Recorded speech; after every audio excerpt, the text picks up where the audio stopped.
Posh saloon cars. They are the staple transport of business executives as they offer impressive luxury, the latest technology, decent space and a relaxing drive.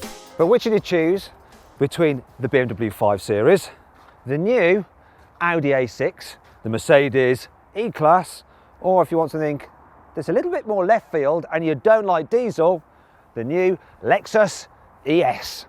To do that, I'm going to compare their designs. Yes, I'm a total and utter car bore. Critique their cabins. I like the inside.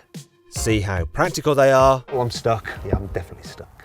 And find out what they're like to drive. We're just not the smartest nation. First though, let's look at how much these cars cost. So the Lexus starts at £35,000, the Mercedes around £38,000, the Audi getting on for £39,000 and the BMW £37,000. With these kind of posh vehicles, part of what you're paying for is the badge on the bonnet and how expensive the car looks in the executive car park. Do you know what the E stands for in Mercedes E-Class? It stands for elegance. Actually it doesn't, I just made that up. But it could do because it's such a graceful looking car. Now I'm going to give you a little tip. You know when you're driving at night and you think that there's a Mercedes behind you, you can tell which model it is by the amount of lines it has and its daytime running light headlights. If it's got one line, it's a C-Class. If it's got two like this car, it's an E-Class. And if it's got three, it's an S-Class. Yes, I'm a total and utter car bore.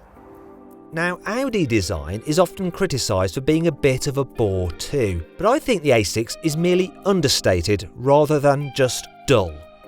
I really like this car from the rear three quarters. Those rear haunches just remind me of the Quattro from the 80s, and that silver strip through the lights just looks really cool. Now, a lot of people may say, nice arse, shame about the face, but actually I also like Audi's big gaping grille too. Out of the three Germans, it's the BMW which is the most reserved looking. The 5 Series is a smart enough looking car, but it doesn't exactly stand out. I mean, it's neat enough, and you absolutely positively have to go for M Sport because then you get some more aggressive bumpers front and back and some side skirts. In fact, buying a 5 Series that's not in M Sport is a bit like going to a black tie event in just a tuxedo and not wearing the black tie. However, if you're the kind of person who would wear a white tuxedo just to be different from the rest, then the ES could be the car for you. This is easily the most distinctive looking car of the bunch. It looks like it's wearing a samurai mask. As with the outside, the interior of this car is very distinctive. It won't be to everyone's taste because there is quite a lot going on here, but I like it. There's features such as the way these metal parts and accents are supposed to mimic those of a samurai sword. Yes, there's lots of samurai themes going on with this thing, and the quality is impeccable. So that dead straight line there, that stitching, that's done by a man's hand, not a machine. In fact, the quality of the materials generally throughout is really, really good. This feels luxurious. It definitely does. I like the inside. But when it comes to luxury, surely a Lexus can't beat a Mercedes.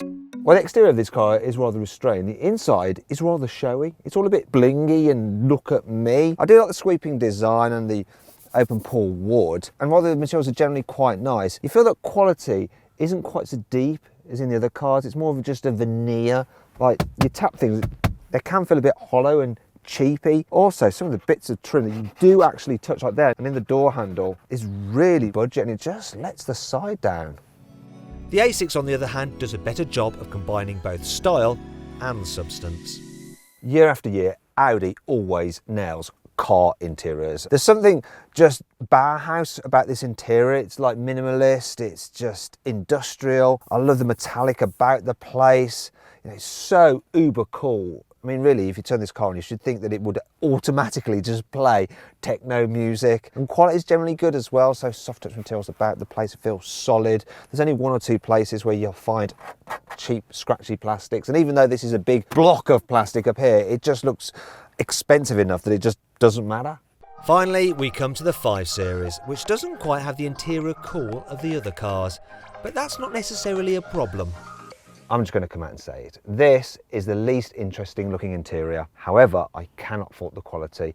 In fact, I think it's the best overall. You will not find one bit of cheap plastic here. You can look anywhere you like. In the other cars, you would find something, but not here, not in the BMW. It is super sturdy, well built, and luxurious feeling.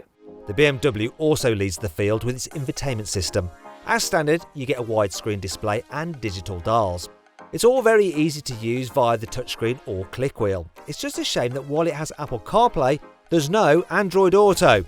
The next best system is the Audi's, which does have both Apple CarPlay and Android Auto. You do have to pay extra if you want the large main central screen and the posh digital dials, but then it looks glorious and has dead easy to use menus. Unfortunately, being a touchscreen only that's mounted relatively low down, it's quite hard to use while you're driving, especially as the climate controls are operated via the lower central touchscreen. This is less of an issue with the system in the Mercedes E-Class, as it has a physical touchpad to scroll through the menus, though it's still not the easiest system to use. Also, lower-level cars get a smaller central touchscreen with basic navigation. A digital driver's display also isn't standard, while the whole infotainment is Mercedes' old system, not the latest and greatest one you get in the entry-level A-Class. Really though, it's still miles ahead of the Lexus system, which quite frankly sucks.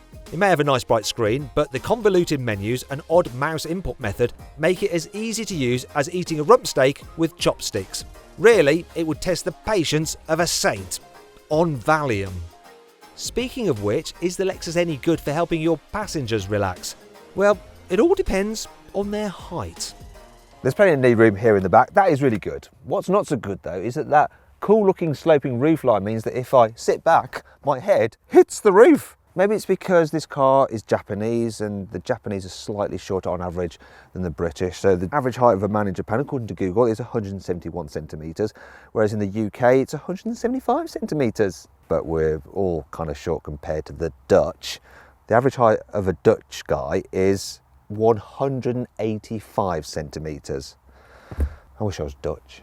Rear headroom is not a problem in the E-Class, but then it too has its own minor problems. It's perfectly fine here in the back, but there are a few things to note if you're going to be nitpicking, which of course I am, it's my job. So, knee room isn't quite as generous as the other cars. The front seats are quite low, so it's difficult to get your feet underneath them to stretch out. Also, the seat bases don't give you quite so much under thigh support. Is there anything else? Is there anything else? No. It's hard to fault the rear seats in the BMW, but that doesn't mean they're perfect. It's well comfy here in the back. Look, loads and loads of room, loads of headroom, loads of knee room. The only complaint really is the fact that if someone in front has a seat quite low, you can't really put your feet underneath it too far, look, so you can't stretch out as much as you like. You could then make use of this really deep seat base, which gives you lots of underleg support. Thankfully, there are absolutely no rear seat compromises in the Audi. This is just super comfy here in the back with loads and loads of room. I'm very happy. Do you know what? If I was to order an Uber executive, I'd pick one that had an Audi A6, for sure. And if you want to split your Uber fare 3 ways, the A6 wins out again, as it's the best for carrying 3 adults in the back at once, followed by the BMW and then the Mercedes. Last of all is the Lexus, which feels quite cramped due to its narrower cabin and that swooping roofline. There is, however, little to choose between the cars when it comes to fitting a child seat. They're all roomy enough. However, the Audi goes one better, as it also has ISOFIX mounting points on the front passenger seat. The A6 also has the most practical boot here too, due to its useful square shape. This car doesn't actually have an automated tailgate, but it's on a spring, so it opens itself anyway. You have to close it with a bit of a slam. Not a problem though. The boot, really good, really easy to use, nice square shape. Also, the opening is really nice and wide as well. And look at this, if you want to get into the underfloor storage or to the tyre repair kit. This has a little hook, so you can just hang that over there. Another thing I like is this, look. I can fold down the rear seats, including the middle one individually. Or obviously, if I want loads of space, then look, I can do that. Isn't that nice? Unlike the Audi, the Mercedes doesn't have folding rear seats as standard. They're an optional extra. But that's the only real complaint. As boots go, this is more than up to the job, and there's a couple of features I really like. Look at this bag hook. So you can hang things up, and when you go around corners, your shopping doesn't slide everywhere. And this as well, I'm going to show you this. So, got quite a decent amount of underfloor storage here, and you get the Mercedes collapsible grocery box. Look at that, perfect for your trip to Waitrose, darling. But how does the BMW compare to its German cousins for practicality? One of the things I like about this car's boot is that the load height isn't too high, so it's easy to lift things in and out. Also, you don't have much of a load lip either.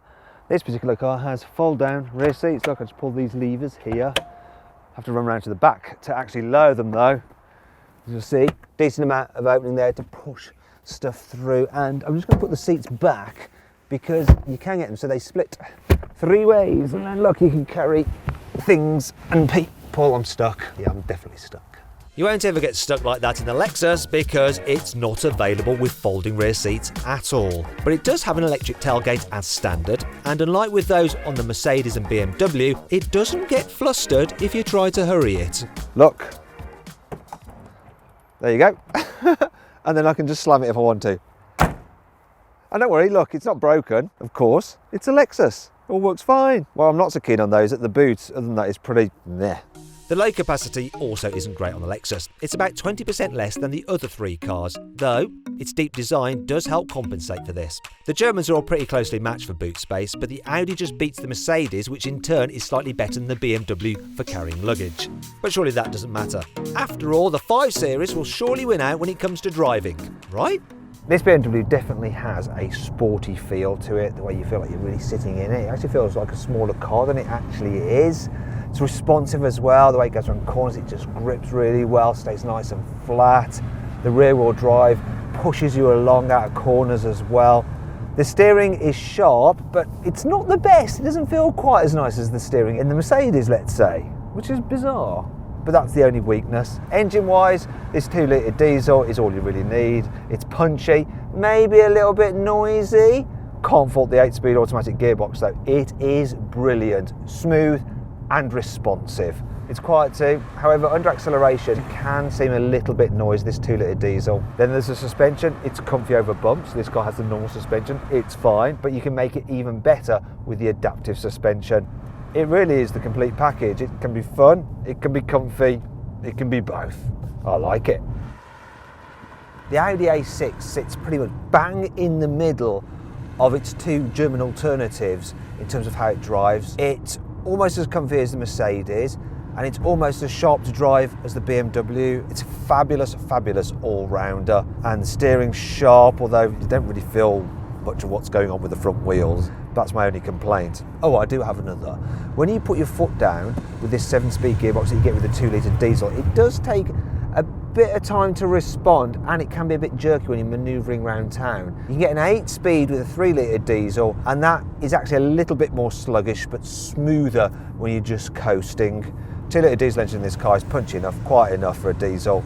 This car is a fabulous, fabulous all-rounder. If I was going to buy it, there is one upgrade I'd have, and that is the air suspension, because then it's even more comfortable than the Mercedes on its air suspension. It's sublime. But people don't tend to buy air suspension. In the UK, we tend to buy options we can see, like huge alloy wheels, which ironically actually reduce comfort levels. We're just not the smartest nation. The Mercedes E-Class is all about the comfort, and it totally nails it. So it's quiet to travel in, it's comfy over bumps. In fact, the standard suspension is probably just the best out of the bunch in terms of dealing with bumps. And you can make it even better if you get the optional air suspension, then it just floats up the road. The automatic gearbox, it's very smooth, you don't even notice it changing gears. And when you put your foot down, it responds really, really quickly. And the 2-litre diesel engine in this car is punchy, yet economical. The surprising thing is that the steering actually feels quite sporty. Oh, wait a minute. And so you chuck this thing into a corner and it grips and goes round okay, but it does lean a little bit more than its German rivals. It does lull you into a false sense of security, because actually at the end of the day it's more of a cruiser than a sporty saloon car. And that's just fine, because like I said, it just plays that card brilliantly. So then, the Audi, Mercedes and BMW all drive brilliantly in their own unique way. But will it be the same with the Lexus? There's something you have to accept with the ES, and that's that it doesn't particularly like to be driven quickly. If you suddenly want to accelerate and go fast, the engine makes a bit of a groaning sound. And then if you chuck it into a corner, it doesn't like that much either. It's all a bit lumpen and cumbersome. So you just change your attitude, you just sit back, relax, enjoy these super comfortable seats and think, actually, do you know what? I'm more than fine with how this drives. It's just super chilled. Just don't back-to-back it with the Germans, because then you'll realise not only are they sharper to drive, they're actually slightly more comfortable and quieter too. Oh dear. This car does counter with one thing though, and that's the economy. It's getting 45 miles per gallon, which is a little bit better than I've got out of all those German cars, yet this uses petrol rather than diesel, and a lot of people are trying to avoid diesel these days. So then, where does all that leave us? Well, the Lexus, it's a good car, I do like it, it's distinctive, and if you don't want a diesel, it can give you some good economy, this hybrid. But really, it's not quite as good as the Germans, but how do these measure up? Well, I think I'd probably go for the BMW or the Audi over the Mercedes, only just. So it's between these two, and I think I'm going to swing to the Audi, but only by the narrowest of margins. You know, this is a great all-round car. It looks sharp, feels posh inside, it's very spacious, it's good to drive, and it's got decent tech, and that's why it wins this test.